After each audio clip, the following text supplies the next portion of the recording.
A gente vai pra segunda pauta agora, e aí ela vai ficar um pouquinho pessoal. Eu vou contar uma história pra vocês. E essa história, ela curiosamente é uma história de quando eu tava na escola lá em Sorocaba. Eu tava no ensino fundamental 2. Pra quem não sabe, eu estudei em escola pública a vida inteira. E eu estudava numa escola estadual que era bem precarizada, tá? A gente tá falando de comecinho dos anos 2000, comecinho dos anos 2000. E nesse comecinho dos anos 2000, eu tava na escola e tinha uma menina da minha sala que vendia trufa. Ela vendia trufa pra... Ela é... Enfim, eu não vou dar muitos detalhes, mas ela vendia trufa pra conseguir coisas que ela precisava pra vida dela. E ela foi A gente tinha uma situação na educação pública nessa época, ela acontece até hoje, que era a falta de professores. A gente teve um professor por um período curto de tempo, teve lá na escola, nem sei se ele era eventual ou se ele era um professor fixo, mas tinha muito professor que não ficava em determinadas matérias. Tanto que eu nunca tive aula de química, por exemplo, porque eu nunca tive professor. Essa minha amiga, ela foi vender uma trufa pro professor. Ela foi oferecer trufa pro professor. Ela chegou com a caixinha dela, tipo, ô, professor, quer trufa? Eu vendo, tantos reais. O professor perguntou pra ela do que tinha, ela falou os sabores. E aí ele virou pra ela e falou, eu quero uma floresta negra. Só que no que ele falou isso, ao invés de tá olhando pra trufa, ele tava olhando pra região da genitália dela. E eu não tenho ideia nem de quantos anos eu tinha. Eu sei que eu tava no ensino fundamental. No Fundamental 2, desculpa. E na época a gente não entendeu. A gente ficou constrangida pela situação. Mas a gente não entendeu o quão sério era aquilo. E aí, passou uns anos, eu fui fazer ETEC. E eu fazia técnico em informática. As turmas da ETEC tinham 40 alunos. Na minha sala de informática, tinham acho que 4 ou 5 meninas. Para além da sensação de não pertencimento, né? Você ser uma entre 4. No meio do curso, várias foram abandonando. Eu acho que terminaram só 3. Tinha um monte de piadinha, né? Um monte de olhar estranho, do tipo, ah, você não devia estar aqui, você não pertence a esse lugar. Foi nessa época, quer dizer, eu já trabalhava antes, mas nessa época que eu fazia técnica em informática, eu fui trabalhar, foi o meu primeiro trampo de escala 6x1. Eu fui trabalhar numa loja de informática e eu já comentei sobre esse trampo. Era um trampo extremamente precarizado. A gente não tinha micro-ondas para esquentar a comida. Almoçava na mesma bancada que limpava os computadores, que chegava lá para arrumar com pó de 3 anos. Nesse lugar, que eu tinha sido contratada para trabalhar como técnica de informática, para quem é jovem, eu não sei se vocês sabem, mas esse emprego existiu. Além de fazer esse meu trabalho, me pediam para fazer café, para limpar as coisas, dentre outros serviços que só eram me passados porque eu era mulher. E aí, depois, eu não aguentei muito tempo nesse trampo, porque era muito ruim.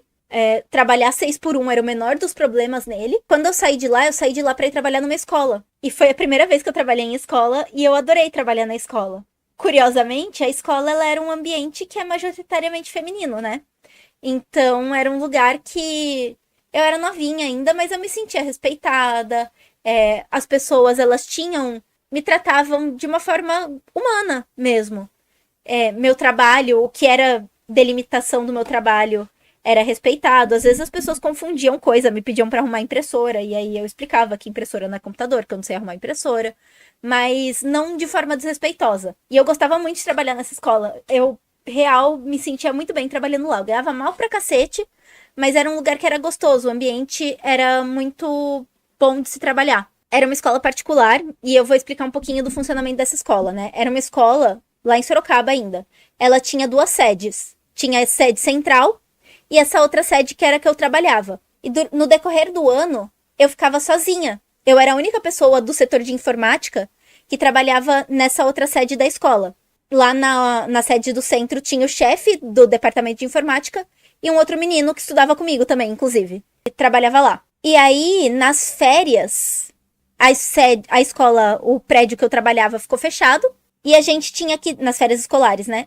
Eu tive que ir trabalhar na sede do centro, na central. E foi quando eu comecei a ter contato com o chefe do departamento de informática. Ele tinha uma postura estranha. Nessas férias, o que foi pedido pra mim e pra esse outro menino na época fazer, eu ainda tenho contato com ele, foi formatar todos os computadores do laboratório de informática dessa sede lá do centro. E num geral, a gente ficava, tipo, ficava os dois no laboratório e a gente ficava de boa. Ele era uma pessoa com quem eu me dava bem, então a gente ficava conversando, a gente gostava do mesmo tipo de música, a gente colocava a música lá e ficava fazendo o que tinha que fazer. E aí, eventualmente, esse chefe, ele começou a me chamar pra ir na sala dele, pra perguntar coisas, do tipo, tinha telefone, sabe? Não precisava dele me chamar lá. E era sempre eu que era chamada. E aí eu comecei a ficar incomodada. A gente lidava como podia, eventualmente, esse menino, não vou falar o nome dele porque não, ele passou até ir comigo. Quando o chefe me chamava, ia nós dois juntos, porque eu tava ficando desconfortável. Porque eu era muito nova, eu não sabia nem falar. Eu tinha medo, eu tinha... na época que isso aconteceu, a gente não falava tanto sobre machismo, a gente não falava sobre assédio. De novo, eu cresci em Sorocaba, que é uma cidade extremamente conservadora. Teve tudo isso acontecendo. E aí eu só tava do tipo, pelo amor de Deus, eu quero que as férias acabem logo pra eu voltar lá pro outro prédio pra minha vida voltar a ser boa. Acabaram as férias, eventualmente. Eu voltei a trabalhar no prédio que eu trabalhava antes. Deu 1, 2 semanas, eu não lembro direito. De novo, eu tô falando disso de quando eu era uma menina, tá? Estudante. Eu acho que é importante deixar isso claro. A diretora da escola, coordenadora, sei lá, me chamou pra falar que esse chefe, ele tinha pedido pra trocar eu e o outro menino de prédio. Então, a partir daquele dia, eu iria pro centro e o outro menino iria pra aquele prédio. E isso era ruim pra nós dois. Enfim, tanto porque eu não queria passar por aquilo, quanto porque ele morava do lado do outro prédio. Não tinha motivo pra ele ir pra casa do caralho. A minha casa era a mesma distância dos dois, não ia fazer muita diferença, mas pra ele era muito ruim ir pra longe. Sendo que a gente era... Nós dois estudávamos e trabalhávamos naquela época. E ele tava no exército ainda, daquele serviço obrigatório, ele foi chamado pra fazer. Aí, eu precisava de dinheiro, tá? Não era simplesmente, larga o trampo. Eu ajudava em casa. E aí, na primeira semana que eu tava lá, ele começou com umas conversas de... Você gosta de acampar? Que eu comprei uma barraca. E aí eu tava pensando em ir pra sei lá onde. E aí, se você quiser ir junto comigo. E aí eu fui começando a ter crise de ansiedade de ir pra esse trabalho, porque eu tava entendendo o que ele tava querendo dizer. Chegou um ponto que eu só entrei em pânico. Eu tava começando, eu chorava todo dia antes de ir. Era um trabalho que antes eu gostava. Num determinado momento, eu só não fui mais. Eu não avisei ninguém, eu não falei nada pra ninguém, eu só não fui mais. Eu só conversei com esse menino que trabalhava comigo. Por quê? Porque volta e meia ele me chamava pra ir na sala dele. A sala dele, pensa assim, tem um laboratório de informática, não. Um servidor de... Eu não sei se vocês já entraram numa sala de servidor, mas é uma sala que tem vários coisinhos assim e um ar-condicionado muito gelado. Aí a sala, o escritório dele era assim, você entrava na sala do servidor, tinha o servidor, não era um servidor grande, era uma escola. E aí no fundo tinha aquelas, tipo divisão de plástico, uma porta com uma janela de vidro, uma escrivaninha, a cadeira dele, uns arquivos ali atrás, não era grande. E aí ele me chamava lá e ele não falava nada. Ele ficava quieto muito tempo olhando pro computador dele, e eu do tipo, fulano, né? E nada. E aí o que aconteceu? Eu larguei o trampo, eu nem avisei ninguém que eu não ia mais. Eu não era registrada. Mas só eu não consegui mais ir. Porque eu tava com muito medo dele fazer alguma coisa comigo. Porque era uma sala escondida, escura e enfim, né? E aí, alguns meses depois, eu mantive contato com esse menino que trabalhava comigo. E alguns meses depois ele me contou que o fulano, ele tinha sido demitido porque encontraram vídeos de pedo no computador do trabalho dele. E foi esse menino um dos responsáveis por apontar que ele tinha condutas estranhas. Eu não tive coragem de apontar. Eu não tive... Eu era muito nova, eu era muito insegura, eu era muito inexperiente. Eu não tive coragem de falar o que ele fez comigo. Depois eu entrei na faculdade de pedagogia e tal. Eu vou chegar num lugar, tá? Eu tô falando disso com vocês e eu tô abrindo o coração aqui com vocês porque eu quero chegar num lugar. Na faculdade de pedagogia eu já era um pouco mais velha.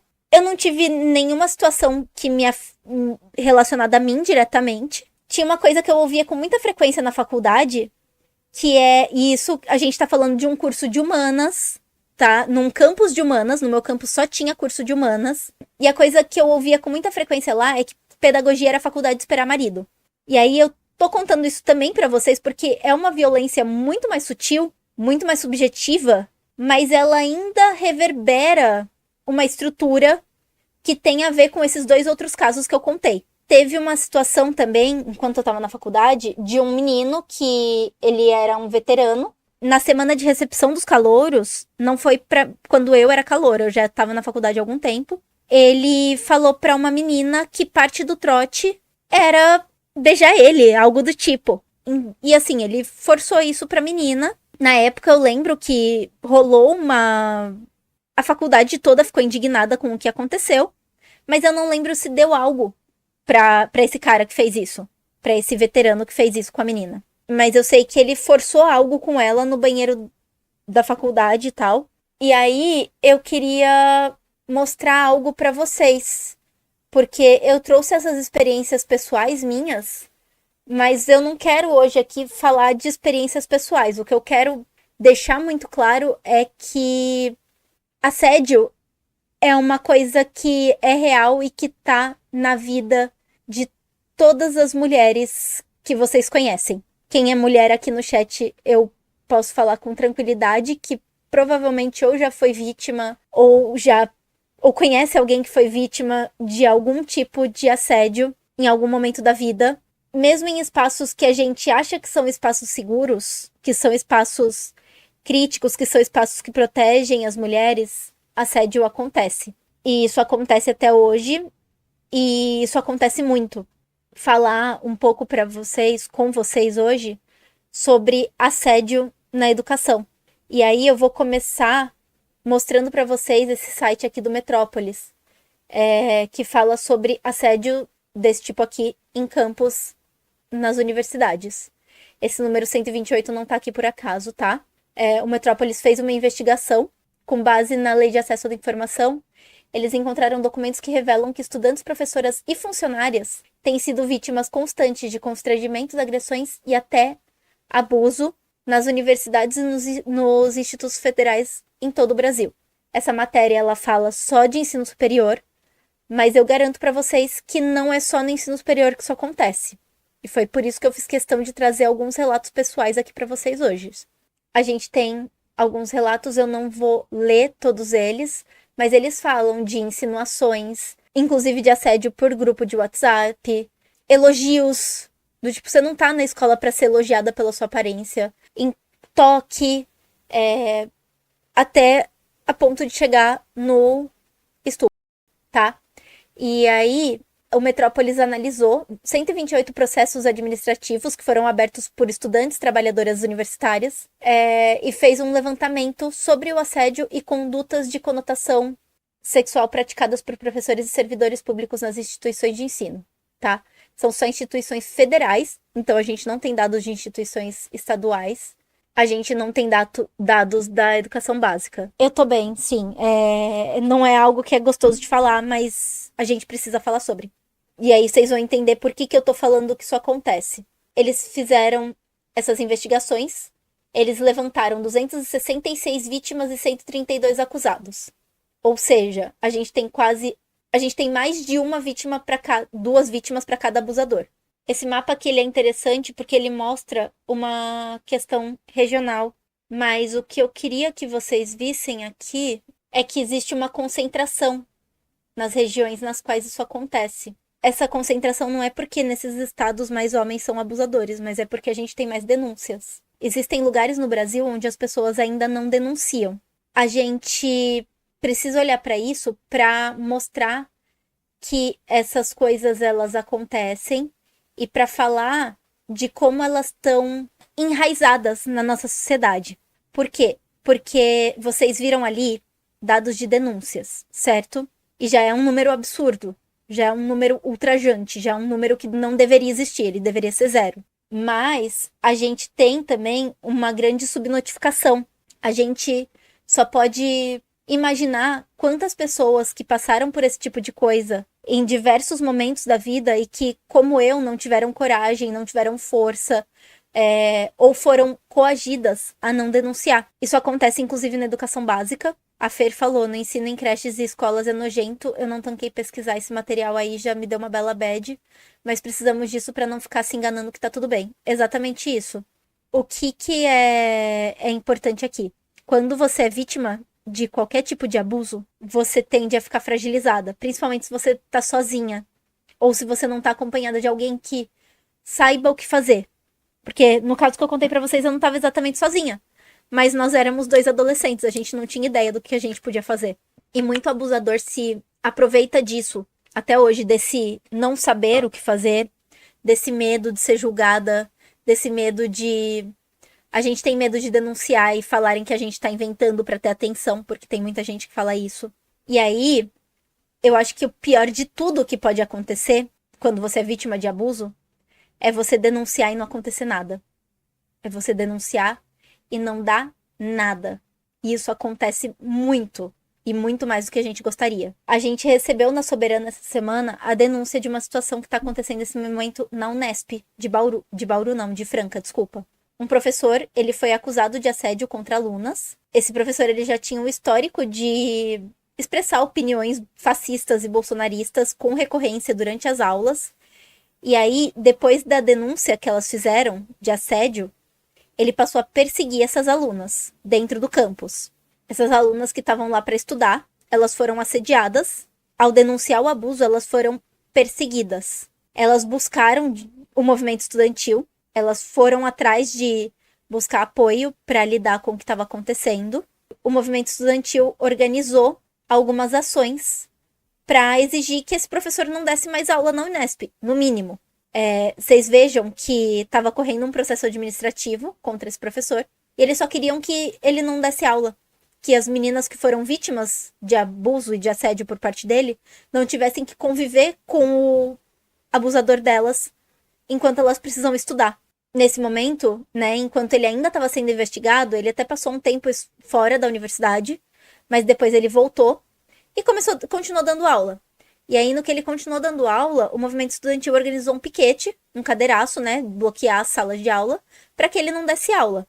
E durante essa ação, ele agrediu fisicamente duas alunas, duas mulheres. Essas mulheres, elas estão sendo obrigadas, novamente, para ter a possibilidade de concluir a graduação delas, conviver com o abusador delas. Quando elas tentaram fazer algo em relação a isso, quando elas tentaram se manifestar com apoio em relação a isso, duas delas foram agredidas. Duas mulheres foram agredidas por um professor que está sendo acusado de abuso a outras alunas. O André falou no chat, teve algo assim na minha Unesp também. Eu não sei se é disso que eu vou falar, mas eu descobri que não é a primeira vez que isso acontece na Unesp. Eu até me perdi aqui.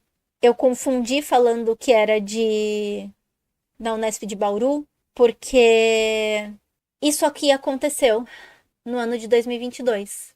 A Justiça arquivou a matéria de 2024 e a Justiça arquivou um inquérito que investigava o professor da Unesp suspeito de assediar alunas em Bauru. Houve manifestações recorrentes à conduta do ex-docente Marcelo Magalhães Bulhões, que foram expostas em cartazes dentro do campus em Bauru no dia 1º de julho de 2022. O professor foi demitido em 24. Ele foi demitido, mas a justiça arquivou o inquérito. A investigação deixou de ser feita, tá? Então, os alunos eles tiveram que agir de forma autônoma, criando cartazes e colando pela faculdade, mostrando mensagens desse professor a alunas com sugestões sexuais. A Mel fez o Unesp Bauru e falou que foi professor dela, esse sujeito. E aí, o pessoal que tá no chat, na live, tá falando: na minha faculdade isso também aconteceu, eu também tive um caso assim. Algo parecido aconteceu na UFMG. Eu sei de casos na Fefelete, que não deu em nada também. Falaram, estou me lembrando dos casos do Boaventura de Souza Santos.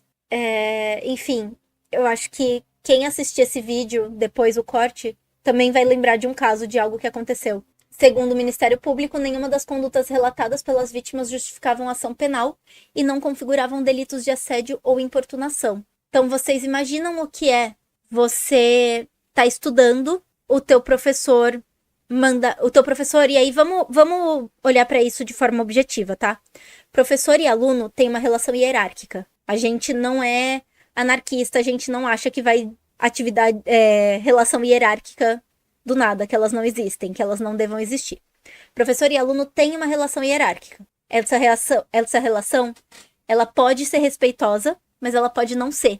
O fato é, ela é hierárquica. É uma pessoa de quem o futuro depende da boa vontade, de certa forma, daquela outra pessoa. Então, imagina você tá numa posição de você estar subjugado a alguém e essa pessoa te assedia sexualmente. E aí você cria a coragem de denunciar, entra na justiça, faz o processo, passa por um processo de anos e a justiça diz que esse sujeito que se aproveita do papel hierárquico acima do seu para te assediar não fez nada de errado, tá? Que aquilo não é assédio nem importunação. A gente vive numa sociedade que faz de tudo para que o machismo ele possa acontecer e que ele não seja visto como um problema estrutural, inclusive acobertar machismo. Eles vão fazer de tudo, e provavelmente quem julgou isso era homem, ou muitos homens passaram por esse processo. Essas alunas que denunciaram, elas provavelmente passaram por muitas e muitas e muitas situações nas quais a denúncia delas não foi levada a sério, para a instância máxima dizer que esse professor não fez nada de errado. Então, deixa eu voltar aqui. Eu ia mostrar para vocês, os alunos na graduação, na cerimônia de graduação, eles levaram cartazes para denunciar, mas o meu ponto é, a justiça burguesa, ela vai agir em prol dos interesses de quem quer manter a ordem social. E a ordem social, ela depende do machismo para se sustentar. Quando a gente fala de machismo na educação e de combater o machismo na educação, a gente está falando de uma estrutura que faz de tudo para afastar a mulher dos estudos, de todas as formas possíveis. Por quê? Porque para manter essa estrutura social, isso é importante. Chega um ponto que fica difícil justificar por que mulher recebe menos, mesmo estando no mesmo trabalho, por que mulher está mais em subempregos ou desempregada do que homem. Existe uma questão do índice de desemprego, que há uma subnotificação de mulheres também. Existe uma questão aí que vai justificar o porquê da mulher trabalhar de graça em trabalhos domésticos, em trabalhos de cuidados, e vai justificar isso com características que são biológicas, de mulheres cis, enfim. Mas toda vez que a mulher estuda, pleiteia um espaço dentro dessa ordem social que é diferente do que é imposto a ela, que é esse lugar de mulher cuidadora, ela vai ser questionada e vão fazer de tudo para tirá-la de lá. Ou para fazer com que a existência dela nesse lugar se dê de forma que ela atenda também aos interesses dos homens, tá? E aí, o que é importante? Pensem na situação dessas alunas que estão passando por isso agora. Eu mostrei o caso da Unesp de Bauru, mas em Franca isso está acontecendo neste momento. E aí, pensem nessas alunas que, depois de sofrerem assédios, estão tendo que ir para o lugar no qual elas foram assediadas, conviver com a pessoa que assediou elas. E provavelmente ouvindo de um monte de gente que o que aconteceu com elas não é tão sério assim. Esse tipo de violência não vai afastar só a pessoa que foi vítima direta da educação, tá? Ele vai fazer com que outras mulheres pensem que aquele lugar não é para ela, que aquele lugar não é seguro, não é um lugar para ela estar. A gente soube disso porque tem um camarada da Soberana que estuda na Unesp de Franca. E esse pedido de apoio na denúncia do que está acontecendo lá chegou através dele. As meninas, elas só conseguiram denunciar porque uma das pessoas envolvidas era uma estudante organizada num movimento estudantil de um partido de esquerda revolucionária. Então, a gente também, nas nossas organizações, pode tirar força para combater o assédio, para combater o machismo estrutural. A gente vem de uma sociedade que vai fazer de tudo para que a gente não ocupe espaços. E a gente ocupar espaço político, inclusive, é muito difícil. A gente tem no CESPEM, o CESPEM é a nossa frente de educadores da Soberana, uma profissão que é majoritariamente feminina. Então, a maioria dos professores brasileiros são mulheres. E ainda assim, a grande maioria das pessoas organizadas no CESPEM são homens. Por quê? Porque essa sobrecarga, esse acúmulo de tarefas da mulher impede que a gente tenha tempo de se dedicar à militância. A gente trouxe isso hoje, eu ainda não tenho tantas informações quanto eu gostaria. A gente provavelmente vai voltar a falar disso em live, para que vocês acompanhem a vida universitária das universidades, se vocês forem universitários, se vocês forem professores também, fiquem do lado dos alunos, tá? Das mulheres que são vítimas de assédio. façam isso de forma organizada, de preferência. Levem a bandeira, levem a camiseta, levem o nome das suas organizações para se posicionar contra esse tipo de coisa. Porque esses homens, eles fazem isso não é só porque individualmente eles acham que eles têm o direito de fazer isso com mulheres. É porque eles sabem que existe toda uma estrutura social que vai ser conivente com a atitude deles. Então, quando a gente fala de combater o capitalismo, a gente também está falando de combater essa estrutura social que é conivente ao assédio de mulheres. Assim que eu tiver mais notícia, eu pretendo trazer e informar vocês sobre isso. Mas eu queria falar um pouco de como a gente vive numa sociedade na qual isso acontece e da importância da gente se organizar para construir juntos uma sociedade na qual a gente consiga superar esse tipo de problema. Existe uma relação direta entre a sociedade de classes e a hierarquia de gênero. Então, se você entende que saber que uma aluna, nesse momento, sofreu assédio de um professor universitário e tá tendo dificuldade sequer de saber que o que aconteceu com ela seja de conhecimento geral das pessoas, você precisa se organizar, você precisa agir ativamente, não é só olhar e ficar indignado, mas é exigir que esse professor suma, que ele responda legalmente pelo crime que ele cometeu, que todos os outros abusadores sejam conhecidos pelos que eles fizeram e que eles respondam pelo que eles fizeram, que a mulher pare de ter medo de denunciar se acontece. Então, se façam a rede de apoio, se façam a pessoa para quem a outra pessoa ela vai poder correr se ela for vítima desse tipo de coisa, porque a gente sozinho, dentro de uma estrutura que é contra a gente, não vai ter condição de combater isso. Mas se a gente estiver juntos, a gente vai conseguir se mobilizar e ainda que chegue numa esfera na qual isso não seja tratado da forma como deveria, com a seriedade que deveria, mostrar que naqueles espaços que a gente consegue ocupar, esse tipo de comportamento não é aceito e não vai ser aceito.